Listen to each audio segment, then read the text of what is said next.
All right, guys, we're going into the last week of June, and I wanted to touch base with you guys who keep up with my fishing reports for Kentucky and Barkley Lakes, give you a rundown kind of on what's going on out here. It's a lot of the same as the last couple of years for the month of June. The ledge bite is really tricky. You can still catch some fish offshore on Kentucky Lake out here. Don't get me wrong.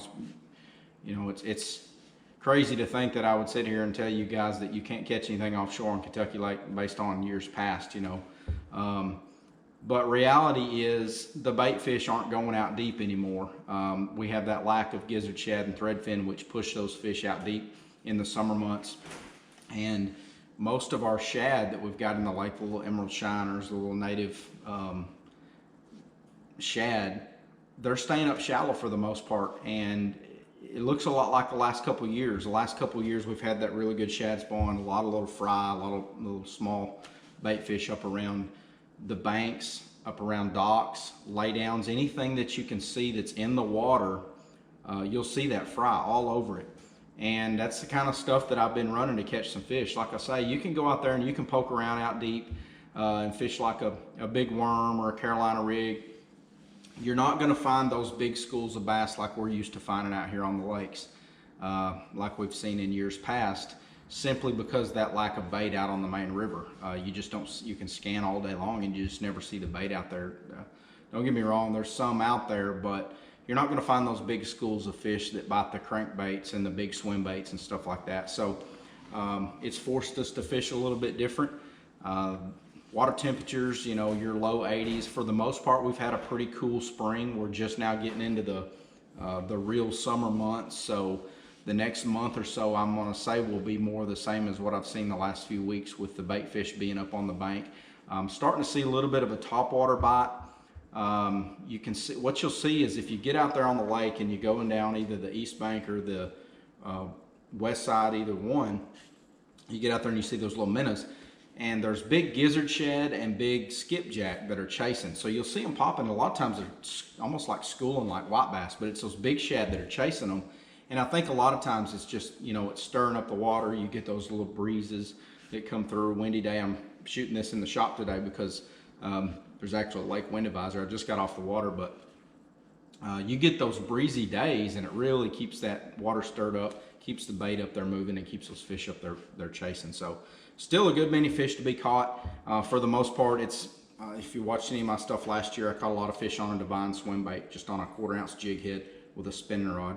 This is a 7-foot finesse drop shot rod from Daiwa. Actually, I throw this on with a 12-pound braid with a fluorocarbon leader. And you just get out there, you find those areas where the bait's at, you can set it off those banks. And a lot of times, I've been catching a good number of smallmouth still. The smallmouth I think a lot of those fish are out there suspended off of those banks. So you're not really beating the bank, so to speak. You're actually sitting out a couple of cast lengths off the bank, fishing places where like the smallmouth will typically live, obviously over on the east side.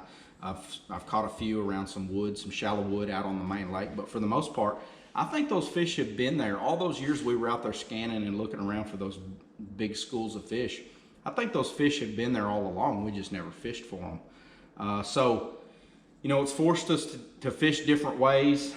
That's been the most consistent bite for me, is that swim bait, especially early in the morning. And then once 9 or 10 o'clock gets here, it's pretty well over with, to be honest with you. It's a pretty tough bite out there, but still a good, you can go out and catch a handful of keepers, catch some shorts doing it too, obviously. And then the swim jig. This is a 6 cents Divine swim jig, 3/8 with a Divine swim bait on the back of it. Any kind of lay down, any kind of tree, dock, anywhere where that bait is at, you'll see that fry skipping around, you can get bit out of. If you see something in the water, a piece of cover, you better throw over at it, because there's a good chance that there's one there that's just kind of set up. You'll see those birds sitting on them. You guys that's been out there fishing, you know exactly what I'm talking about. If you see a tree in the water, you see a blue heron that's sitting on the end of it, that means there's bait there, and there's a good chance you're going to catch a fish out of it. Another little bait that I've been throwing is this little 6 cents square bill crankbait, just tossing around just up shallow in the water column. And a lot of times those fish that are up in the water like that, you'll see them bite it. You've seen everything I've got tied on is like a white or a shad color. Everything's about the shad right now. Just keep keep moving, you know, running around, fishing a lot of water, covering a lot of water. It's not always easy guiding that way because you're having to, you know, run and gun so much, but it is what it is. You do what you got to do to catch fish.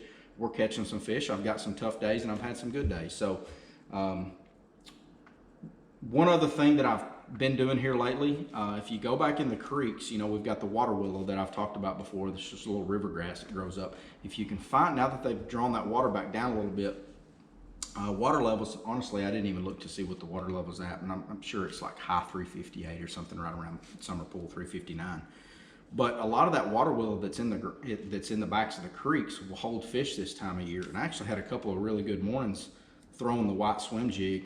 If the water's kind of murky, which for the most part the water's in pretty good shape, but if it's kind of murky, I'll throw like a black and blue. But I've just been throwing just a shad color swim jig, and you get back in those pockets in those creeks, and you'll see that bigger bait that's popping around, and I think those little bit better quality fish are back there chasing some of that stuff. But like I say, for the most part, I mean, they've shut the current off.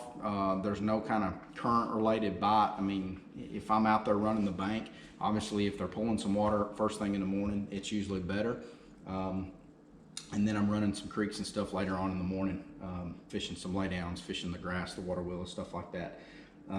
Like I say, water temperatures, you know, typical summertime stuff, low 80s is what I'm seeing for the most part.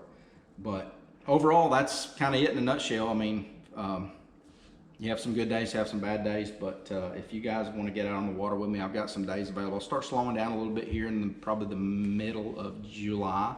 So if you guys want to get out on the water, you know, fish some of that middle of the summer, late summer stuff with me, shoot me an email, info@brandonhunterfishing.com. Make sure you come by, check us out at High Tech Outdoors. This is our first year, you know, selling boats up there. The Camus line, we've got Crestliner, Avid aluminum, and then our Harris pontoon boats. You know, everybody that's kept up with it at all knows that finding boats this year in stock anywhere, or the dealers are having trouble getting the boats, so it's no different for us. But we've made it through the year. Everything's going good, so come by, check us out. Look us up online at hightechoutdoors.com. Shoot me an email if you want to go fishing, get out there on the water. We'll do some on-water training, Lowrance electronics, all that good stuff. But I'll see you guys on the water.